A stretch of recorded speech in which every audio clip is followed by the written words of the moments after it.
નમસ્કાર મિત્રો, હું છું ડૉક્ટર અભિષેક ચૌહાણ, અમૃત કિડની હોસ્પિટલ મેડીપોલિસ પાલનપુર. આજે આપણે પ્રોસ્ટેટ વિશે વાત કરીએ. સમાજમાં એક ખોટી વાત ફેલાય છે અને ખોટી ગ્રંથિઓ હોય છે કે પ્રોસ્ટેટ થાય તો એ ઓપરેશન જ આવે, પણ એ વાત તદ્દન ખોટી છે. પ્રોસ્ટેટની બીમારી એ કોઈ ગંભીર કોઈ બીમારી નથી, એ ઉંમર સાથેના ફેરફાર છે.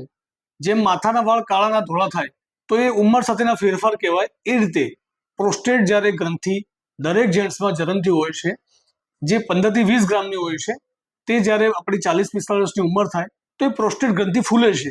તો એ ગ્રંથિ ફૂલવાના કારણે પેશાબમાં અવરોધ કરે છે. તો એ અવરોધના કારણે જો શરૂઆતના સ્ટેજમાં એનો ઈલાજ લેવામાં આવે તો એ દવા ગોળીથી મટાડી શકાય, અથવા લાઇફસ્ટાઇલ મોડિફિકેશન, આપણા જીવનમાં કોઈ જે રોજિંદી જિંદગી છે એમાં જે રૂટીનલી ફેરફાર કરી શકાય. પણ જો એનો કોઈ ઈલાજ ન લેવામાં આવે તો પછી સર્જરી સુધી પહોંચે.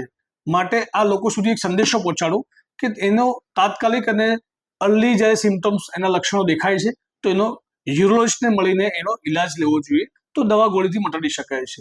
Thank you very much.